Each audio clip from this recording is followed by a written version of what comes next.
1 கொரிந்தியர் 10ஆம் அதிகாரம் அதனுடைய 14வது வசனத்திலிருந்து 33வது வசனம் வரைக்கும் உள்ள ஒரு பெரிய பகுதியை, இதெல்லாம் ஒரே விஷயத்தை பேசுகிறதுனால அந்த ஒரு பெரிய பகுதியை நாம் இன்றைக்கு சுருக்கமாக தியானிக்க போகிறோம். அதாவது, விக்கிரகங்களுக்கு படைக்கப்பட்டவைகளை சாப்பிடலாமா வேண்டாமா என்கிறதான கேள்விக்கு அப்போஸ்தலனாகிய பவுல் 8ஆம் அதிகாரத்திலிருந்து பதில் சொல்ல ஆரம்பிக்கிறார். 8ஆம் அதிகாரம், 9ஆம் அதிகாரம், 10ஆம் அதிகாரம் வரைக்கும் அவருடைய பதில் நீண்டு வருகிறது.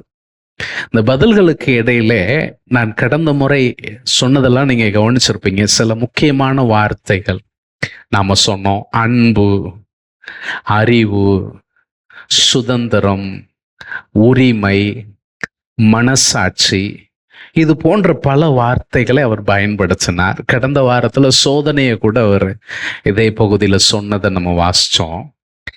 இந்த பகுதியில் அவர் இதை நிறைவு செய்கிறார்.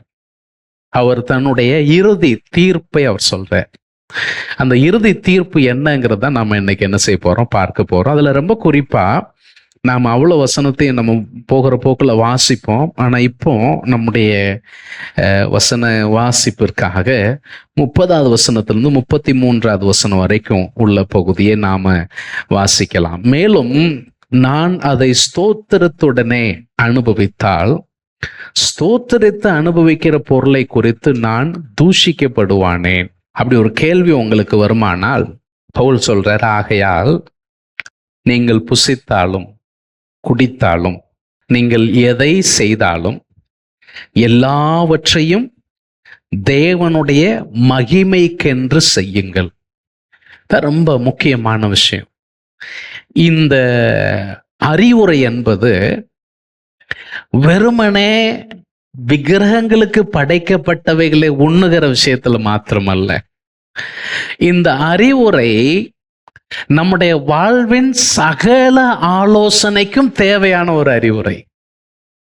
அதனாலதான் அவர் சொல்றாரு, நீங்கள் சாப்பிட்டாலும் சரி, நீங்கள் பருகினாலும் சரி, நீங்கள் எதை செய்தாலும், என்ன செஞ்சாலும் அப்படின்னு சொல்லும் பொழுது அதுல எதுவுமே விடுபடவில்லை. நீங்கள் செய்யக்கூடிய ஒவ்வொரு செயல், சாதாரணமா மனிதனுடைய அன்றாட வளர்ச்சிக்கு, அன்றாட பராமரிப்புக்கு, அவனுடைய அன்றாட ஜீவனத்திற்கு ஆகாரமும் தண்ணீரும் ரொம்ப ரொம்ப அடிப்படையான தேவைங்க. அது அந்த அடிப்படை தேவையா இருக்கட்டும். அதோடு கூட மனிதன் தன்னுடைய வாழ்வாதாரத்திற்காக செய்யக்கூடிய எந்த செயலா இருக்கட்டும், நான் செய்யக்கூடிய அனைத்து செயலையும் எப்படி செய்யணுமா, தேவனுடைய மகிமைக்கென்று செய்யணும். என் ஆண்டவர் என்னுடைய ஒவ்வொரு செயலிலும் மகிமை அடைய வேண்டும். ஒரு ஆமென் சொல்லுங்களேன். அதுதான் என்னுடைய வாழ்வை குறித்த தீர்மானம். மனிதனுக்கு இருக்கக்கூடிய மிகப்பெரிய மகிழ்ச்சி என்ன? ஒரு விசுவாசிக்கு இருக்கக்கூடிய மிகப்பெரிய மகிழ்ச்சி என்ன அப்படின்னு கேட்டா, கர்த்தரை மகிமைப்படுத்தி அவரில் மகிழ்ந்து களி கூறுகிறது தான் அவனுக்கு இருக்கக்கூடிய மிகப்பெரிய சந்தோஷம். அவனுக்கு இருக்கக்கூடிய மிகப்பெரிய நிறைவு என்னன்னா, கர்த்தரில் அவன் களி கூறுகிறது தான். 37ஆம் சங்கீதத்துல சங்கீதக்காரன் சொல்லுகிறான், உன் தேவனாகிய கர்த்தரில் மன மகிழ்ச்சியாயிரு, அப்பொழுது அவர் உன் இருதயத்தின் வேண்டுதல்களை உனக்கு அருளி செய்வார். எப்படி இருக்கணும்? மன மகிழ்ச்சி, நிறைவு. நாம் அநேக நேரத்துல கர்த்தரிலும் அவரோடு இருக்கக்கூடிய அந்த உறவிலும் இருக்கிறத விட்டுட்டு நம்ம கண்களை திசை திருப்புகிறதற்கு பல விஷயங்கள் நமக்கு முன்னால இருக்கு. பிள்ளைகள் பண்ற சேட்டை, குடும்பத்தில் இருக்கிற பிரச்சனை, உறவுகளுக்குள்ள இருக்கிற பிரச்சனை, ஏதோ ஒரு பிரச்சனை, இல்ல ஏதோ ஒரு பலவீனம், அது என்ன செய்கிறதுனா என்னுடைய இலக்கை, என்னுடைய கவனத்தை திசை திருப்பும்படியாக, ஆண்டவரை விட்டு திசை திருப்பும்படியாக நடந்துகிட்டே இருக்கு. நான் சொல்றேன், இதுவரைக்கும் வாழ்ந்த சந்ததிகளிலேயே அதிகம் கவனம் திசை திருப்பப்படக்கூடிய சந்ததியாய் இந்த சந்ததி தான் இருக்கு. ஏன்னா நம்ம திசை திருப்பக்கூடிய விஷயத்த பாக்கெட்ல வச்சுட்டே அலைதோம். புரியலையா உங்களுக்கு? புரிஞ்சிருக்கும். முன் எப்போதும் இல்லாத அளவிற்கு இன்றைக்கு என்னுடைய கவனம் ஒரு செகண்டுக்கு செகண்ட் அது என்ன செய்யுது? மாறிக்கொண்டே இருக்கு. ஒரு காலத்துல சொன்னாங்க மனம் ஒரு குரங்கு அப்படின்ட்டு.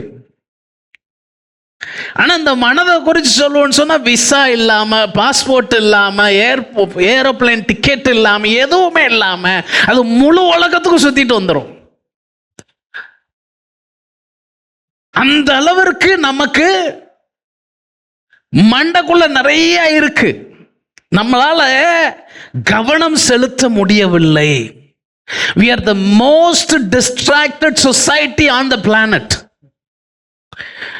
உலகத்துல நாம் தான் அதிகமாக இடையூறுக்கு உட்படுத்தப்பட்ட சந்ததி. ஆனால் நான் ஃபோக்கஸ் பண்ண அழைக்கப்பட்டிருக்கிறேன். அதனாலதான் சங்கீதக்காரன் சொல்லுகிறான், உன் தேவனாகிய கர்த்தரிடத்தில் மன மகிழ்ச்சியாயிரு, அப்பொழுது அவர் உன் இருதயத்தின் வேண்டுதலை உனக்கு அருளி செய்வார். எனக்கு இது குறை, இது குறை, இது குறை, ஏன் ஏன் ஏன் ஏன் ஏன் என்று கேட்கிறத விட்டுட்டு, என் ஆண்டவரே நான் உம்மை பார்க்கிறேன், நீர் என்னை அழைத்தீர், நீர் என்னை தெரிந்து கொண்டீர், நீர் என்னை இறுதி வரை நேர்த்தியாய் நடத்துவீர். எனக்கு இப்போ முன்னால் இருக்கிற பிரச்சனை என்னை சலனப்படுத்தி விட முடியாது. எனக்கு இப்ப இருக்கக்கூடிய சின்ன தடுமாற்றம் என்னை தடுமாற்றத்துக்குள்ளே கொண்டு போய் விட்டுறாது.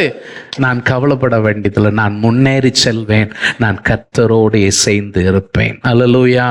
அப்போ அவர் சொல்றாரு, எதை நீங்க செஞ்சாலும் தேவனுடைய மகிமை, தேவனை மையப்படுத்தி, தேவனை முன்னிறுத்தி உங்கள் செயல்கள் அனைத்தையும் செய்யும். எந்த சூழலா இருந்தாலும், எப்படிப்பட்ட கடினமான சூழலா இருந்தாலும் கர்த்தரை நீங்க நோக்கி பார்த்து சொல்லுங்க, ஆண்டவரே இந்த சூழல்ல நான் தனியா இல்லை, இந்த சூழல்ல நீர் என் கூட இருக்கிறீர்.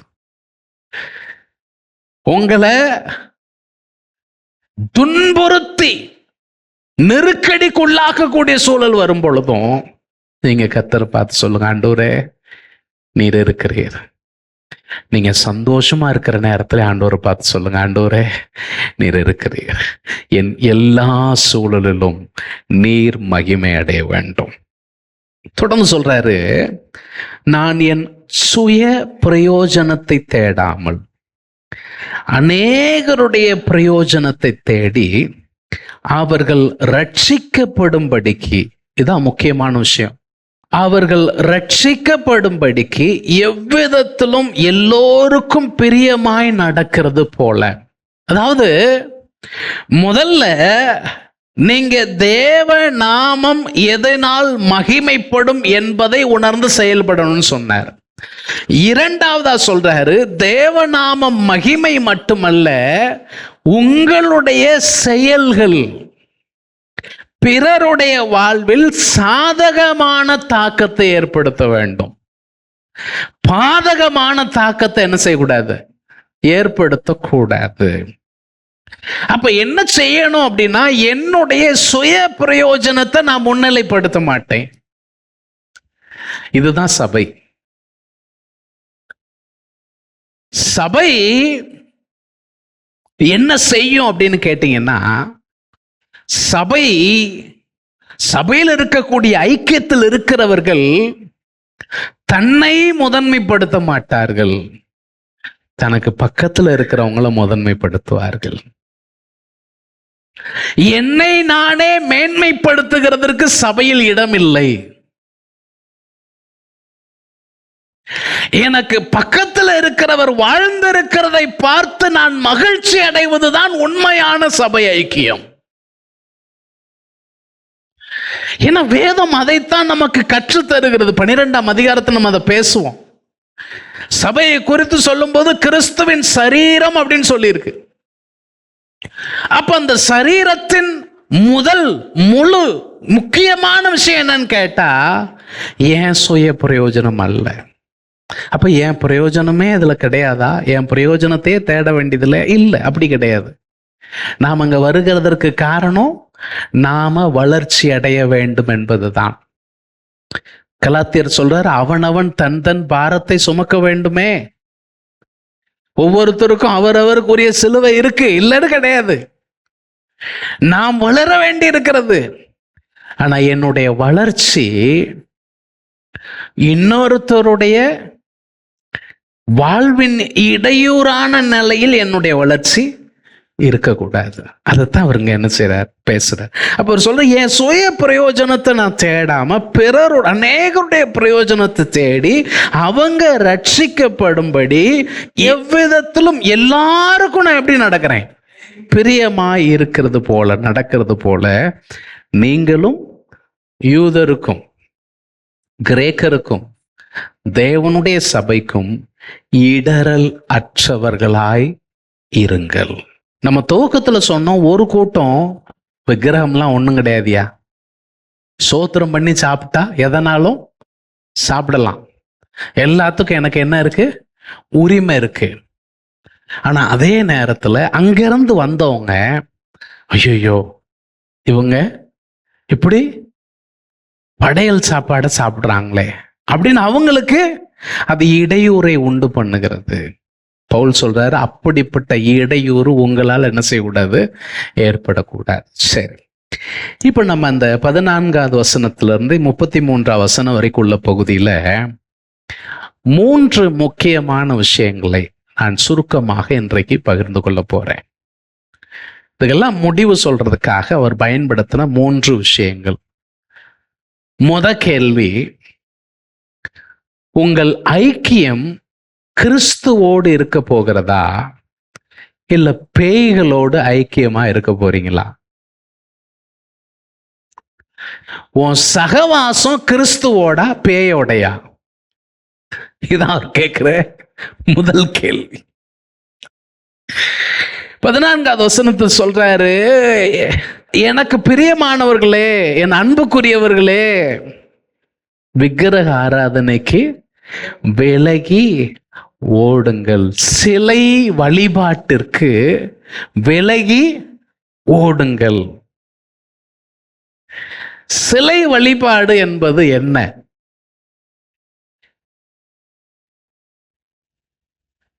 நீங்க உங்களுடைய வீட்டில் ஜீசஸ் படத்தையே வச்சு பத்தி வச்சு குத்துனாலும் அதுவும் சிலை வழிபாடு தான். என்னதான்? சிலை வழிபாடு தான்.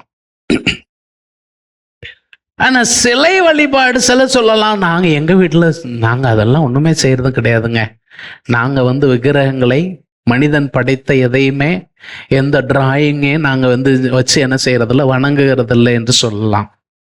ஆனா அப்போஸ்தலனாகிய பவுல் சிலை வழிபாடை இன்னொரு எக்ஸ்டென்ட்டுக்கு எடுத்துட்டு போய் சொல்றாரு, பண ஆசையே சிலை வழிபாடு தான்.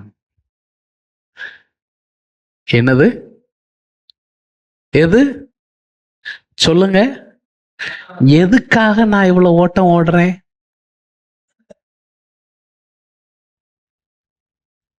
மனிதன் எதற்காக பிரயாசப்படுகிறான்?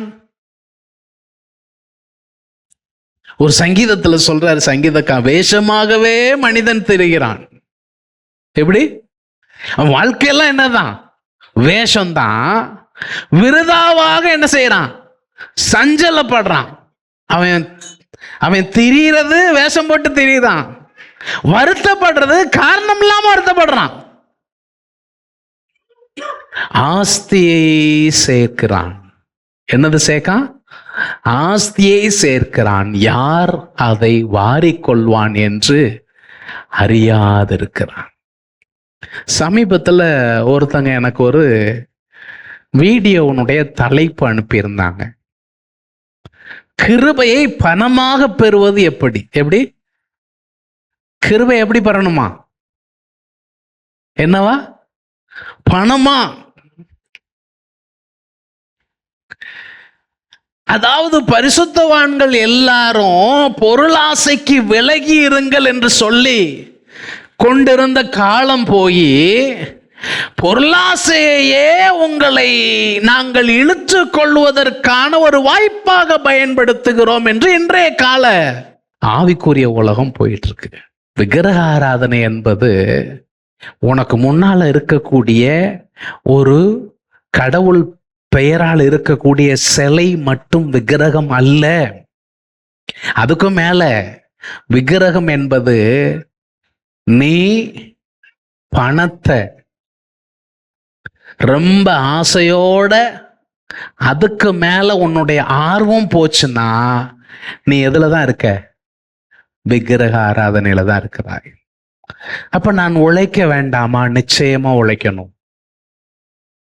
என் குடும்ப தேவைக்காக நான் பாடுபட வேண்டாமா? நிச்சயமா பாடுபடணும். ஆனா அது எல்லாவற்றுக்குமான ஒரு அளவு இருக்கிறது. அதனாலதான் இயேசு கிறிஸ்து சொல்லி கொடுத்த ஜெபத்துல ஒரு ஜெபம் விதமா சொல்லப்பட்டிருக்கிறது. அன்றன்றுள்ள ஆகாரத்தை இன்று எங்களுக்கு தாரும். அவர் தாரவரா இருக்கிறார். நீங்க என்னதான் தலைகீழ நின்றாலும் பணம் உங்களுக்கு நிறைவை தரப்போகிறது இல்லை. செல்வம் உங்களுக்கு நிறைவை தரப்போகிறது இல்லை. கிறிஸ்து தான் உங்களுக்கு நிறைவை தர முடியும். ஆண்டவரோடு உங்களுக்கு இருக்கிற உறவு தான் உங்களுக்கு நிறைவை தர முடியும். நீங்க அவரோடு உறவில் இருந்து அவரை முன் வைத்து உங்களுடைய எல்லா செயல்கள், உங்க வேலையா இருக்கட்டும், உங்களுடைய எல்லா தொழிலா இருக்கட்டும், எதிலுமே கர்த்தரை நீங்கள் முன்னிறுத்தவில்லை என்று சொன்னால் நீங்கள் விக்கிரக ஆராதனை செய்கிறவர்களே. ஏன்னா உங்களுக்கு தேவனுடைய சமூகத்தில் வருகிறத விட உங்க தொழில் பிரதானமானதா இருக்கிறது. உங்க வேலை முக்கியமானதா இருக்கிறது. அப்போ நான் உண்மையிலே எதை நான் முக்கியப்படுத்தல? கர்த்தரை முக்கியப்படுத்தல. அப்ப கர்த்தருக்கு கொடுக்க வேண்டிய இடத்தை நான் எதுக்கு கொடுத்தாலும் சரி, அது என் வேலையா இருக்கலாம், அது என் பிள்ளையா இருக்கலாம், எதுவா இருந்தாலும் அது என்னதுதான்? விக்கிரகம் தான். வேதம் சொல்லுது அதுக்கு நான் என்ன செய்யணும்? விலகி ஓட வேண்டும், விலகி ஓடணும் சொல்லிட்டு இப்ப அந்த ஐக்கியத்துக்கு வந்துருவோம். 16வது 17வது வசனத்தை பார்த்தீங்கன்னா, நாம் ஆசீர்வதிக்கிற ஆசீர்வாதத்தின் பாத்திரம், கிறிஸ்துவனுடைய இரத்தத்தின் ஐக்கியமாய் இருக்கிறதல்லவா. நாம் பிற்கிற அப்பம் கிறிஸ்துவனுடைய சரீரத்தின் ஐக்கியமாய் இருக்கிறதல்லவா. இந்த இடத்துல நல்லா கவனிக்கணும். இந்த ஆசீர்வாதத்தின் பாத்திரம் கிறிஸ்துவனுடைய இரத்தத்தின் ஐக்கியம் என்று சொல்லி இருக்கிறதே ஒழிய இந்த பாத்திரமே கிறிஸ்துவின் இரத்தம் அப்படின்னு சொல்லல. புரியுதா உங்களுக்கு? நாம் பிற்கிற அப்பம் கிறிஸ்துவனுடைய சரீரத்தின் ஐக்கியமா இருக்குதுன்னு சொல்லி இருக்க ஒழிய இந்த அப்பம் தான் கிறிஸ்துவின் சரீரம்னு என்ன செய்யல, சொல்லல. நமக்கும் ரோமன் கத்தோலிக்க மார்க்கத்துக்கும் உள்ள வித்தியாசம் எது? அவர்கள் என்ன சொல்றாங்கன்னா, அவங்க கொடுக்கக்கூடிய அந்த வேஃபர், அந்த அப்பம் கிறிஸ்துவின் திருவுடல் அதில் வந்து விடுகிறது. எப்பொழுது அந்த பிரீஸ்ட் முன்னால நின்று அதை குறித்ததான ஆராதனை செய்யறாரோ, செய்யும் போது என்ன வந்துருது? அந்த வேஃபர் அதுல கிறிஸ்துவின் சரீரம் வந்து விடுகிறது. ஆனா நாம அப்படி நம்புகிறது இல்லை. நாம என்ன சொல்றோம்னா, கிறிஸ்து எனக்காக 2000 ஆண்டுகளுக்கு முன்பதாக அடிக்கப்பட்டார். வேதம் தெளிவா சொல்லுது, அவர் ஒரு தடவை தான் அடிக்கப்பட்டார். ஓயாம அவர் அடிக்கப்பட வேண்டிய அவசியம் இல்லை. ஆனா ரோமன் கத்தோலிக்க மார்க்கத்தில் என்ன சொல்லுவாங்கன்னா, எப்பெல்லாம் அந்த பாதிரியார் ஃபாதர் எப்பெல்லாம் அதை பிளஸ் பண்றாரோ, பிளஸ் பண்ணும் பொழுதெல்லாம் அது என்னது? கிறிஸ்துவின் சரீரம். அதனாலதான் அதற்கு முன்பதாக அவர்கள் பணிகிறார்கள், அதை அவங்க ஆராதனை பண்ணுவாங்க. ஏன்? அது என்னவாவே மாறிடுது, கிறிஸ்துவின் உடலா, கிறிஸ்துவின் இரத்தமா மாறி விடுகிறது. நாம் அப்படி நம்புகிறது இல்லை. ஏன்னா வேதம் சொல்லுது, இரத்தத்தை புசிக்க கூடாதுன்னு சொல்லியிருக்கு. மாம்சம் அது பிரயோஜனம் உள்ளது அல்ல. பேதுருக்கு சொல்லும்போது, மாம்சமும் இரத்தமும் இதை உனக்கு என்ன செய்யல, வெளிப்படுத்தவில்லை. இயேசு எனக்காக இரத்தம் சிந்தினார். அவர் சிந்தின இரத்தம் இன்றைக்கு என்னை மாற்றி இருக்கிறது. அவர் இரத்தத்தை நான் குடிக்க வேண்டியதில்லை. அவர் எனக்காக இரத்தம் சிந்தினார் என்பதை நான் நினைக்கிறதன் பொழுது, இப்படி நாம் ஐக்கியமாய் கூடி வந்து நாம் கூடி வருகிற பொழுது அவர் நமக்காக மரித்ததை நினைவு கூறுகிறோமே ஒழிய, அந்த நம்ம கப்புல கொடுக்கக்கூடிய ரசம் இரத்தமாக்கி கொடுப்பதில்லை. அது எப்பொழுதும் நாம் ஆசீர்வதித்த பின்பும் அது என்னவாதான் இருக்கு, அது ஒரு ரசமா தான் இருக்கு, திராட்சை ரசமா தான் இருக்கு. அந்த அப்பம் சரீரத்தை பெற்று நம்ம கொடுக்கல, பீஸ் பீஸா அந்த மட்டன் கடையில போட்டு நறுக்கி கொடுக்கிற மாதிரி நம்ம கொடுக்கல. அது நாம் ஆசீர்வதித்த பின்னும் அது என்னதான், அது அப்பம்தான், அதுல மாற்றம் இல்லை. ஆனா இங்க முக்கியமான விஷயம் என்னன்னா, ஐக்கியம்ங்கிறது தான் முக்கியம். என்னது முக்கியம்? ஐக்கியம். இந்த அப்பம் பெட்குதல், இந்த ரசத்தை பருகுதல் எனக்கும் கிறிஸ்துவின் சரீரத்திற்கும் உள்ள உறவை சொல்லுகிறது. எனக்கும் கிறிஸ்துவின் சரீரத்திற்கும் உள்ள உறவை சொல்லுகிறது. அதனாலதான் அடுத்த வசனத்துல சொல்றாரு, அந்த ஒரே அப்பத்தில் நாம் எல்லோரும் பங்கு பெறுகிறபடியால் அநேகராகிய நாம் ஒரே அப்பமும் ஒரே சரீரமுமா இருக்கிறோம். எத்தனை அப்பம்? ஒரே அப்பம், ஒரே சரீரம். என்ன சொல்ல வராருன்னா, நீ இயேசுவை ஏற்றுக்கொண்டு இயேசுடைய பிள்ளையா வாழ்ந்துகிட்டு திருவிருந்துல பங்கு பெற்றாயானால் நீ கிறிஸ்துவோடு ஐக்கியப்படுகிறது மாத்திரமல்லாமல் சபையாய் ஒருமனப்பட்டு ஐக்கியத்தில் இருக்கிறாய். சபை என்கிற ஒரு சரீரத்துல நீ என்ன செய்யற, இருக்கிற. இப்போ இது ஒரு பக்கம், இது ஒரு உதாரணம். இன்னொரு உதாரணத்தை சொல்றாரு. இஸ்ரவேல் ஜனங்களை பாருங்க. இஸ்ரவேல் ஜனங்கள் பலி செலுத்தும் பொழுது அந்த பலிபீடத்தோடு இவர்களுக்கு என்ன இருக்கு, ஐக்கியம் இருக்கிறது. அதாவது திருவிருந்துல பங்கு பெறுகிறவர்களுக்கு கிறிஸ்துவோடு ஐக்கியம் இருக்கிறது. திருவிருந்துல பங்கு பெறுகிறவர்கள் ஒருவரோடு ஒருவர் ஐக்கியம் உள்ளவர்களா இருக்கிறார்கள். இஸ்ரவேல் ஜனங்கள் பலி செலுத்தும் போது பலிபீடத்தோடு அவர்களுக்கு என்ன இருக்கிறது, ஐக்கியம் இருக்கிறது சொல்லிட்டு சொல்றாரு. அப்ப நான் என்ன சொல்ல வரேன், விக்கிரகத்துக்கு படைக்கிறது ரொம்ப பெரிய விஷயம் நான் சொல்ல வரேனா? இல்ல, நீங்க கவனிக்க வேண்டிய வேற ஒரு விஷயம் இருக்கு. என்ன விஷயம் அது? 20ஆம் வசனத்தை சொல்றாரு, அஞ்ஞானிகள். இந்த இடத்துல சொல்ற அஞ்ஞானிகள்ங்கிறது யாரு? ரட்சிக்கப்படாதவர்கள். அஞ்ஞானிகள் பலியிடுகிறவைகளை யாருக்கு பலியிடல? கோழியை அறுத்து போடும்போது இயேசுவே உமக்காக அறுத்து போடுறேன்னு சொல்ல முடியாது. ஆடை வெட்டும் போது இயேசுவுக்காக வெட்டுறேன்னு என்ன செய்ய முடியாது, சொல்ல முடியாது. ஏன்னா அது அவருக்கு தேவையில்லை, அது அவருக்கு வேண்டியதில்லை. அஞ்ஞானிகள் பலியிடுகிறவைகளை தேவனுக்கு அல்ல, ஆனா யாருக்கு சொல்றாங்க? பேய்களுக்கே பலியிடுகிறார்கள் என்று சொல்லுகிறேன். இது நம்ம வெளியே போய் ரட்சிக்கப்படாத மக்களை பார்த்து நீங்க பேய கும்பிடுறீங்க அப்படின்னு சொல்றதுக்காக இது எழுதப்படலை. இது நம்ம சபைங்கிற இந்த கூட்டத்துக்குள்ள நம்ம சொல்றோம். நாம என்ன நம்புறோம்னா ஒரே தெய்வம் இயேசு கிறிஸ்து மட்டும்தான். அப்போ அந்த தெய்வத்திற்கு எதிராக செயல்படுவது இன்னொரு சக்தி இருக்கு, அது சாத்தான். அதைத்தான் நாம சொல்றோம். நாம உள்ளதான் இதை பேசுறோம். வெளியே போய் ஒருத்தர்கிட்ட நேரடியா நம்ம என்ன செய்யறது இல்லை, நீ பேய கும்பிடுற அப்படின்னு நம்ம சொல்லுகிறதற்காக இது சொல்லப்படலை.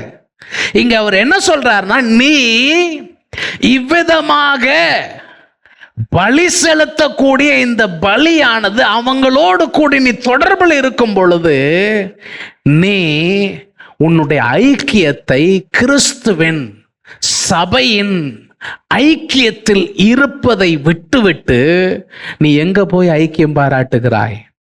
அவர் சொல்றாரு, நீங்கள் பேய்களுடைய ஐக்கியமாயிருக்க எனக்கு மனசு இல்லை, எனக்கு மனசு இல்லை. 21 வசனம் சொல்றாரு, நீங்கள் கர்த்தருடைய பாத்திரத்திலும் பேய்களுடைய பாத்திரத்திலும் பானம் பண்ணக்கூடாது. நிறைய மக்களுக்கு இந்த வித்தியாசம் தெரிகிறதில்லை. எங்களுக்கு உறவு கெட்டு போயிருமே அப்படிங்கறத நினைக்கிறாங்க.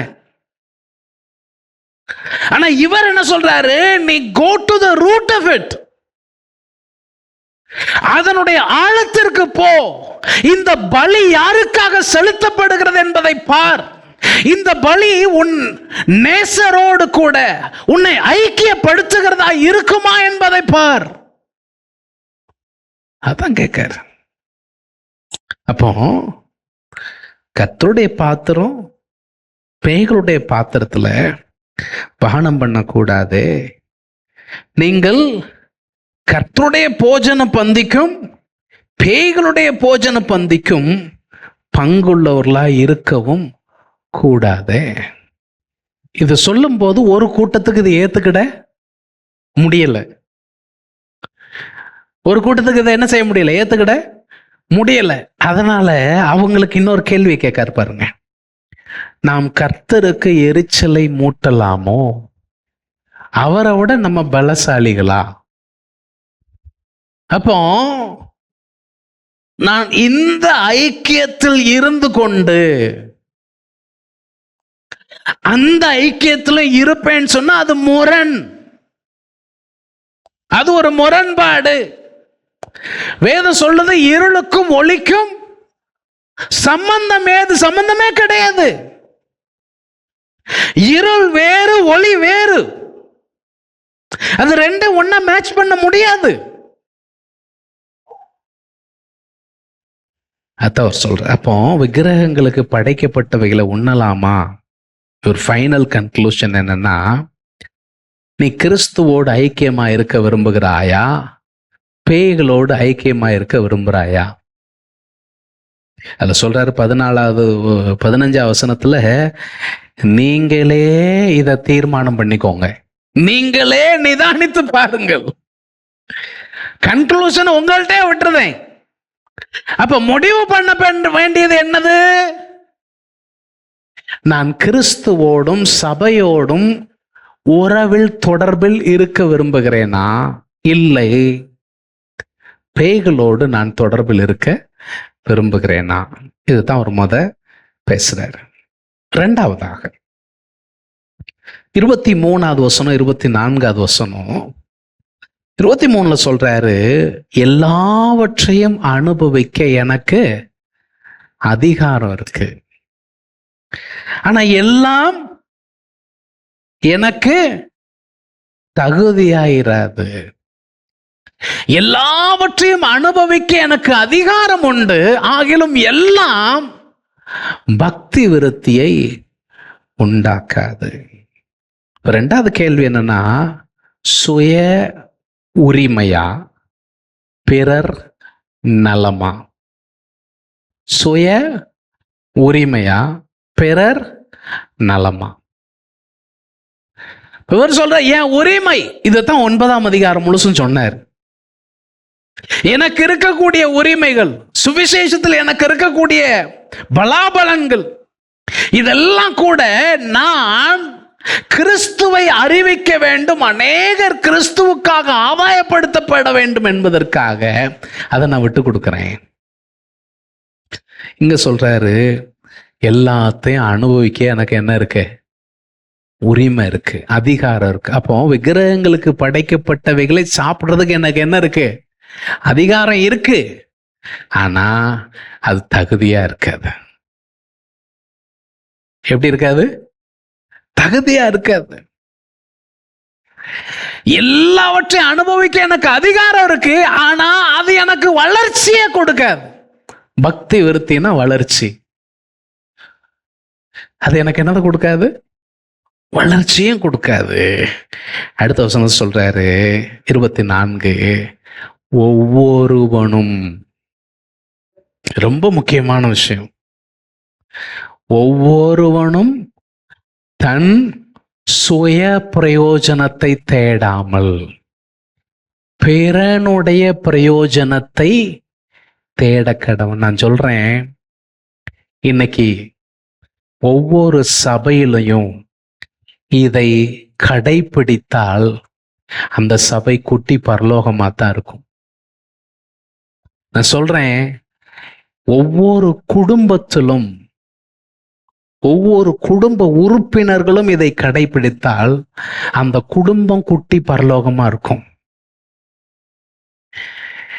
நீங்க தொழில் செய்கிற இடத்திலும் இதை கடைபிடித்து பாருங்கள், நீங்கள் மேன்மை அடைவீர்கள். ஏன்னா நல்ல தலைவன் தன்னையே நோக்கி பார்த்து கொண்டிருக்க மாட்டான். நல்ல தலைவன் தன்னால் பிறருடைய வாழ்வு எவ்வாறு மேம்படுகிறது என்பதை அவன் ஆலோசனை பண்ணுவான். நீங்க செய்யற எந்த ஒரு சின்ன வேலையா இருக்கட்டும், அந்த வேலையை செய்யும்போது நீங்க சொல்லணும், ஆண்டவரே, நான் செய்யக்கூடிய இந்த வேலைக்கு எனக்கு சம்பளம் இருந்தாலும் நான் செய்யக்கூடிய இந்த வேலை எனக்கு வேலை கொடுத்திருக்கிறவங்கள ஆசீர்வதிக்கணும், என்னை சுற்றி இருக்கிறவங்கள ஆசீர்வதிக்கணும். தொழில் செய்யக்கூடிய இடத்தில் என்னால் அவர்களுடைய வாழ்வு ஆசீர்வதிக்கப்பட வேண்டும், ஒரு சாதகமான தாக்கம் அவருடைய வாழ்வில் ஏற்படுத்த வேண்டும், அவர்கள் வாழ்வு என்னை கொண்டு முன்னேற வேண்டும். இந்த எண்ணம் நம்மளை நிரப்பணும். நமக்காக வாழ்கிற வாழ்க்கை நமக்கு திருப்தி தரவே செய்யாது. எழுதி வச்சுக்கோங்க, நமக்காக ஓடுகிற எந்த ஒரு ஓட்டமும் அது எலி ஓடுகிறது மாதிரி தான் இருக்கும், பிரயோஜனமே இல்லாத ஓட்டம். என்றைக்கு கடவுள் என்னை இந்த உலகத்தில் ஒரு தேவைக்காக வைத்திருக்கிறார், அந்த தேவையை என்னை வைத்து ஆண்டவர் நிறைவேற்ற வேண்டும் என்கிற ஆர்வத்தோடு நீங்க என்னைக்கு செயல்பட ஆரம்பிக்கிறீங்களோ அன்று முதல் தான் உங்கள் வாழ்வில் நிறைவை நீங்கள் அனுபவிப்பீர்கள். அதுக்கு நீங்க வேற எங்கேயோ போக வேண்டியதில்லை, உங்க வீட்டில் அதை ஆரம்பிக்கலாம். உங்க வீட்டில் உங்க சுற்றி இருக்கிற இடங்கள்ல அதை ஆரம்பிக்கலாம். ஆண்டவரே, இன்றைக்கு நான் யாருக்காவது ஆசீர்வாதமாயிருக்க எனக்கு உதவி செய்யுங்க. இப்படி ஜெபம் பண்ண, ஆண்டவரே யாராவது என்ன வந்து ஆசீர்வதிக்கட்டும், அப்படி ஜெபம் பண்ணக்கூடாது. ஆண்டவரே, யாருக்காவது நான் ஆசீர்வாதமா இருக்க எனக்கு உதவி செய்யும். நான் சொல்றேன், நீங்கள் வேண்டுவதற்கும் நினைப்பதற்கும் மிகவும் அதிகமாய் அவரால் உங்களை ஆசீர்வதிக்க அவர் போதுமானவராக இருக்கிறார். அல்லேலூயா. அப்போ இதை ரொம்ப அழுத்தி அவர் சொல்ல விரும்புறார். எப்பா, ஏன் உரிமை, ஏன் உரிமை, ஏன் உரிமை, ஏன் உரிமைன்ட்டு அப்படியே பிடிச்சிட்டு நிக்காத. உன் பிரயோஜனத்தையே நீ பூதாகரமா ஊதி பெருசாக்காத. உன் பக்கத்துல இருக்கிறவனுடைய நலனை பார், உன் சகோதரனுடைய நலனை பார், உன் சகோதரனுடைய நலனை பார், உன் குடும்பத்தினுடைய நலனை பார். உன்னை நீ பிரதானப்படுத்துறத விட்டுட்டு உன்னை பேக் சீட்டுக்கு கொண்டு போ. உன் கூட இருக்கிறவங்களை முன்னால கொண்டு வந்து விடு. அது உன்னை நிறைவுள்ளவளாய் மாற்றும் என்பதில் சந்தேகம் இல்லை. அதனாலதான் இயேசு தம்மை குறித்து சொல்லும்போது சொல்லாரு, மனுஷகுமாரன் ஊழியம் கொள்ளும்படி வராமல் ஊழியம் செய்யும்படியாகவும் தம்மை அநேகருக்கான பலியாக ஒப்பு கொடுக்கவும் அவர் வந்தார். நல்ல தலைவன் ஊழியம் செய்கிற தலைவனா இருப்பான். பணிவிடை செய்கிறவன் தான் நல்ல தலைவனா என்ன செய்ய முடியும், இருக்க முடியும். நம் ஒவ்வொருவரையும் கர்த்தர் அவ்விதமாக இருக்க வேண்டும் என்று விரும்புகிறார். அதனாலதான் நம்ம வாசிச்ச அந்த கடைசி 2 வசனங்கள்ல கூட பாருங்களேன், பவுல் தன்னையே உதாரணமா சொல்றார். நான் ஏன் சுய பிரயோஜனத்தை தேடவில்லை. என்ன செய்யலங்க? ஏன் சுய பிரயோஜனத்தை தேடல, அநேகருடைய பிரயோஜனத்தை நான் தேடுகிறேன். இன்னைக்கு நீங்க அந்த கேள்வியை கேட்கணும். ஆண்டவரே, என் பிரயோஜனத்தை தேடுறதுக்கே எனக்கு வழி இருக்க மாட்டுக்கு. காலையில இருந்து சாயங்காலம் வரைக்கும் படாத பாடு பட்டும் என்னால என்னுடைய காரியங்களே என்ன செய்ய முடியல, நிவர்த்தி செய்ய முடியல. நானே கைய பிசைஞ்சுக்கிட்டு இருக்கிறேன், எனக்கே முடியல.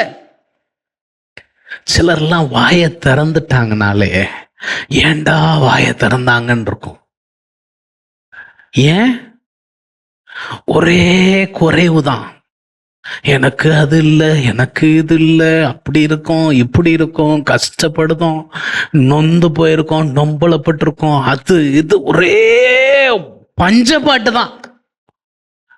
வாயை திறந்துட்டா நீதம் இருக்காது. ஒரு நிமிஷம், அப்பா நல்ல வேலை இந்த அம்மா வாயை மூடுச்சு.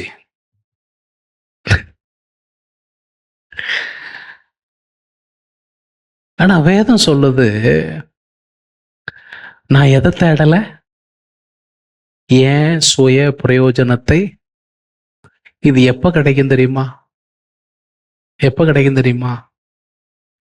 முதலாவது தேவனுடைய ராஜ்யத்தையும் அவருடைய நீதியும் தேடுங்கள், அப்பொழுது இவைகள் எல்லாம் உங்களுக்கு. அப்போ உங்களுக்கும் ஆண்டவருக்கும் இடையில இருக்கிற உறவு சரியா இருந்துச்சுன்னு சொன்னா நீங்க உங்களை பத்தி கவலைப்பட மாட்டீங்க. உங்களை கர்த்தர் பார்த்துக்கிடுவார். வேதத்துல ஒரு வசனம் இருக்கு, ஏழைக்கு இறங்குகிறவன் யாருக்கு சொல்லுங்க? கர்த்தருக்கு ஒருத்தர் கடன் கொடுக்க முடியுமா? அந்த அளவுக்கு நம்ம பெரிய ஆளுகள் ஆயிட்டோமா? கரூர்னாலே ஃபைனான்ஸ் தான் மேஜர். நம்ம யாருக்கு ஃபைனான்ஸ் பண்றோம்? அப்படி பண்ண முடியுமா? இது எதை சொல்லுது தெரியுமா? ஏன் சுய பிரயோஜனம் அல்ல. ஏழைக்கு இறங்குகிறவன் கர்த்தருக்கு கடன் கொடுக்கறானா, கர்த்தர் அவனுக்கு அதை என்ன செஞ்சிருவாரு, திரும்ப கொடுத்துருவாரு. பிரியமானவர்களே, நமக்கு பிரச்சனை எங்க இருக்குன்னா நம்ம மனசுலதான் இருக்கு. நம்ம எங்க சரி பண்ணணும்னா நம்ம மனசுல இருக்கிற சுயநலத்தை வெளியே எடுக்கணும். அதனாலதான் ஆண்டவர் சீசர்ல பார்த்து சொன்னாரு, ஒருவன் என்னை பின்பற்றி வர விரும்பினால் தன்னை தான் வெறுத்து. இன்னைக்கு அதை பேசவே மாட்டேங்கிறாங்க. இன்னைக்கு அது பேச்சு அல்ல. உன்ன அப்படியே தூக்கிடுவாரு. உன்னைய ஆசீர்வதிக்கிறதோட ஆண்டவருக்கிற வேலையே கிடையாது. உனக்கு மெயினான இடத்துல பிளாட் வாங்கி கொடுக்கறது தான் அவருக்கு முத வேலை. ஏன்னா அவர் ரியல் எஸ்டேட் ஏஜென்ட் ஆயிட்டாரு. உனக்கு கார் வாங்கி கொடுத்துடணும், உன்னை பிளைட்ல ஏத்திரணும்.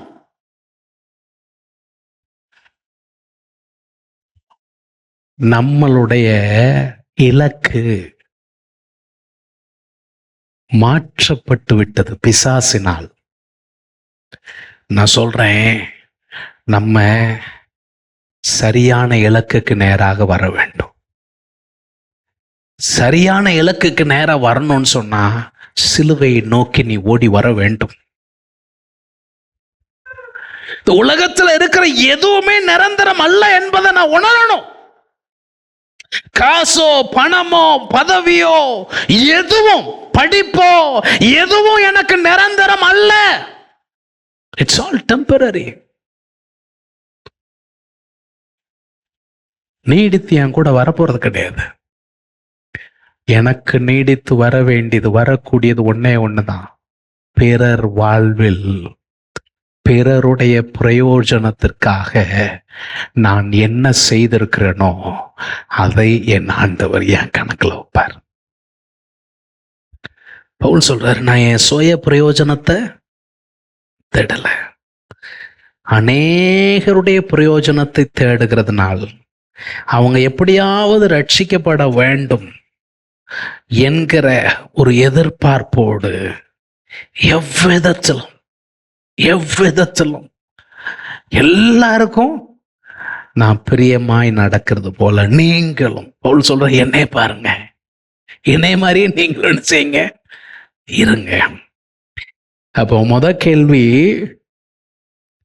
யார் கூட உனக்கு ஐக்கியம்? கர்த்தரோடு உனக்கு ஐக்கியமா, பேய்களோடு உனக்கு ஐக்கியமா? நீ திருவிருந்தலையும் பங்கு பெற்றுக்கொண்டு கெடாவிருந்தலையும் என்ன செய்ய முடியாது, பங்கு பெற முடியாது. ஏன்னா திருவிருந்தல நீ கர்த்தரோட ஐக்கியமா இருந்துட்டு அங்க வேற இடத்துல நீ ஐக்கியமா இருக்க முத. ரெண்டாவதா சுய உரிமையா பிறருடைய நலமா? எனக்கு அதிகாரம் இருக்கிறது முக்கியம் அல்ல, பிறருக்கு இதனால் பிரயோஜனம் இருக்கிறதா என்பதுதான் முக்கியம். மூன்றாவதாக, இதை நான் ஏற்கனவே சொன்னேன், திரும்ப நான் சொல்லி முடிக்க விரும்புகிறேன். மூணாவது கேள்வி என்ன? தேவனுக்கு மகிமையா, பிறருக்கு இடரலா? என் செயல் தேவனை மகிமைப்படுத்த போகிறதா, இல்லை பிறரை இடரச் செய்ய போகிறதா? அப்படிங்கிறத மூணாவது கேள்வி. இப்ப என்ன சொல்றாரு பாருங்க, 25 வசனத்திலிருந்து 30 வசனம் வரைக்கும் அவர் சொல்லிட்டு வரும்போது என்ன சொல்றாருன்னா, 25 கடையிலே விற்கப்படுகிற எதையும் வாங்கி சாப்பிடுங்க. இப்ப 2 பிரச்சனை சொன்னோம். ஒண்ணு, இந்த பலி செலுத்தப்பட்ட அந்த மிருகங்கள் எல்லாமே அங்க பூஜாரிகள் சாப்பிட முடியாது. அதனால அவன் என்ன, அவனுடைய பங்கு அவன் என்ன செஞ்சிடறான், ரெகுலரா ஒரு மார்க்கெட்ல வித்துருந்தான். அப்போ அந்த மார்க்கெட்ல போய் வாங்கினா விலை கம்மி. அப்ப அதுக்காக அவங்க வாங்குறவங்க ஒரு சிலர் என்ன செஞ்சிருந்தாங்க, வாங்கிட்டு இருந்தாங்க. இப்போ ஒரு சொல்றாரு, கடையில விற்கப்படுறது எதனால நீங்க என்ன செய்யுங்க, வாங்கி சாப்பிடுங்க. மனசாட்சி நிமித்தம் நீங்கள் ஒன்றையும் என்ன செய்ய வேண்டியதில்லை, விசாரிக்க வேண்டியதே கிடையாது சொல்லிட்டு சொல்றாரு, பூமியும் அதன் நிறைவும் கர்த்தருடையது. நீ கடையில காசு கொடுத்து வாங்குற, பூமியில இருக்கிற எல்லாமே கர்த்தருடையது தான். நீ காசு கொடுத்து தான் என்ன செய்யற, வாங்குற, அது கர்த்தருடையது. மனசாட்சி நிமித்த கேள்வியே கேட்காம விசாரிக்காம என்ன செய், வாங்கு. இப்போ நிறைய இடங்கள்ல நீங்க பார்த்தீங்கன்னா, இப்போ நாம இருக்கக்கூடிய உலகம் என்னதான் நம்ம மத சார்பற்ற நாட்டில் இருக்கிறோம் அப்படின்னு சொன்னாலும், இப்போ நேற்றைக்கோ முந்தா நேரத்தோ நியூஸில் பார்த்தீங்கன்னா, அந்த மேட்டூர் அணை நிரம்பிக்கிட்டு இருக்கு. அந்த தண்ணியை மக்கள் வரவேற்கும்படியாக அங்கே பூஜை பண்ணாங்க. அந்த பூஜை பண்ணுறாங்களே, பூஜை பண்ணுற இடத்துல என்ன பூஜை நடக்கு, இந்து மத பூஜை தான் நடந்துச்சு. அங்கே அனைத்து மத பூஜை அப்படின்னு சொல்லி என்ன செய்யலை, கிடையாது. அவங்க பூஜை பண்ணிட்டு தண்ணியை திறந்து விடுறாங்க, அதனால நான் என் விவசாய நிலத்துல விவசாயம் பண்ண மாட்டேன்னு சொல்ல முடியுமா? நீங்க ஹோட்டலுக்கு போறீங்க, சாப்பிட போறீங்க. அந்த ஹோட்டல்ல அவங்க சமையல் பண்றதுக்கு பண்ணி முத உங்களுக்கு பரிமாற மாட்டாங்க. கொஞ்சத்தை கொண்டு போய் என்ன செய்வாங்க, அவங்க தெய்வங்களுக்கு முன்பதாக என்ன வைப்பாங்க. அதுக்கப்புறம் தான் சாப்பாடு என்ன செய்யறாங்க. நம்ம அதை சாப்பிடாம போய் கடையில் நம்ம காசு கொடுக்குறோம், சாப்பிட்றோம், வாரோம், சோத்திரம் பண்றோம், சாப்பிட்றோம், வாரோம். கடையில சாப்பிடுறது பிரச்சனை இல்லை, பிரச்சனை இல்லை. அடுத்த வசனத்தை பாருங்க, 27ஆம் வசனத்துல, அன்றியும் அவிசுவாசிகளில் ஒருவன் உங்களை விருந்துக்கு அழைக்கார், நீங்க போறீங்க. உங்களுக்கு போக மனதிருந்தால் உங்க மனசாட்சி நிமித்தம் நீங்க எதையுமே என்ன செய்யாதீங்க, விசாரிக்க வேண்டாம். உங்க முன்னால வைக்கிற எதையும் என்ன செய்யுங்க, சாப்பிடுங்க. ஒரு கல்யாண வீடு நடக்கு, கல்யாண வீட்டுக்கு உங்களுக்கு பத்திரிக்கை வச்சிருக்கிறாங்க, நீங்க போறீங்க, போய் சாப்பிட எதுவுமே கேட்க வேண்டியது. ஆனா ஒருத்தன் சொல்றியே, நீ படையல் சாப்பாடுலாம் சாப்பிட மாட்டேயே, இது படைச்சு வந்தது, ஆயினும் இது விக்கிரகங்களுக்கு படைக்கப்பட்டது என்று ஒருவன் உங்களுக்கு சொன்னால், அப்படி சொன்னவனுக்காக, அப்படி அறிவித்தவன் நிமித்தமும் மனசாட்சி நிமித்தமும் சாப்பிட வேண்டாம். இதுக்கு விருந்துக்கு போகாமலே இருந்திருக்கலாம். சாப்பிட உட்கார்ந்த இடத்துல இதையாச்சும் சொல்லுவ, போகாம இருந்திருந்தா பிரச்சனை இருந்திருக்கு. என்ன சொல்றாரு, உனக்கு சொன்னான் பத்தியா, உனக்கு சொன்னவன் நிமித்தமும். இந்த இடத்துல சொல்ற ஒருவன் என்பது அது விசுவாசியா அவிசுவாசியான்னு நமக்கு தெரியல. அவன் விசுவாசியா இருந்தாலும் அவன் இடறதுக்கு நீ காரணமா இருக்கக்கூடாது, அவன் அவிசுவாசியா இருந்தாலும் நீ அவன் இடறதுக்கு காரணமா இருக்கக்கூடாது. ஏன்னா அவன் இடறுகிறதற்கான வாய்ப்பு இதில் இருக்கிறது என்பதை அவர் முன்னறிகிறார். அதைத்தான் நம்ம யோசிக்க வேண்டியிருக்கு. நம்ம இதை ஒரு சாப்பாடுன்னு பார்க்கிறோம். நான் விருந்துக்கு வந்திருக்கிறேன், விருந்துக்கு வந்த இடத்துல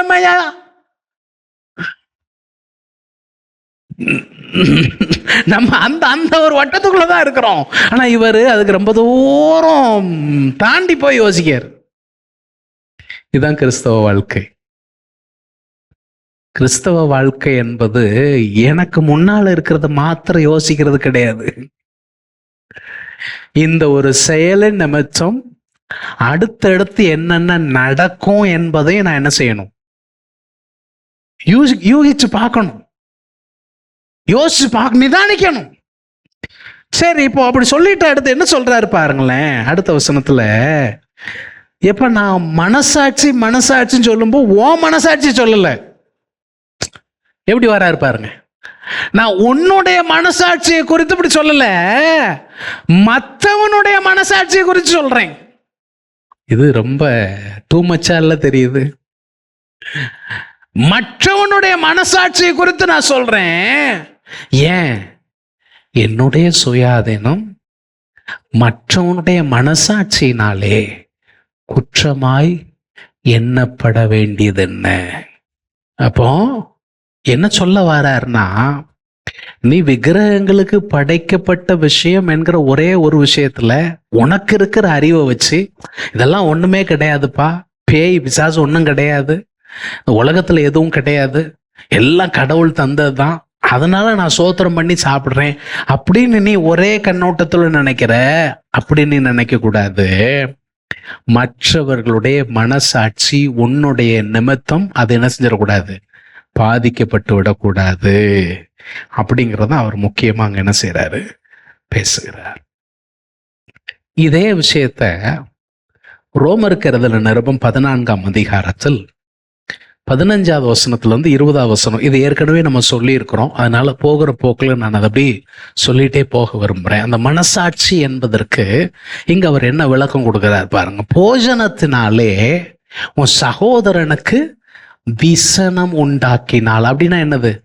வருத்தம். வருத்தம் உண்டாக்கினால் நீ அன்பாய் நடக்கிறவன் அல்ல. எப்படி? அன்பாய் நடக்கிறவன் சாப்பாட்டுனால இன்னொருத்தனை என்ன செய்ய மாட்டான்? சகோதரனை வருத்தப்படுத்த மாட்டான். அவனை உன் போஜனத்தினால நீ என்ன செய்யாத? கெடுக்காத. அதனாலதான் மனசாட்சி பேசுறாரு. அதாவது நீ இங்க துணிஞ்சு அடிச்சிட்டன்னா, ஒருவேளை அது நிமித்தம் அவன் மனசாட்சிக்குள்ள பாதிப்பு வந்துச்சுன்னா, அவன் கிறிஸ்துவனிடத்துல வரதை விட்டு தூர போயிட்டான். வையே,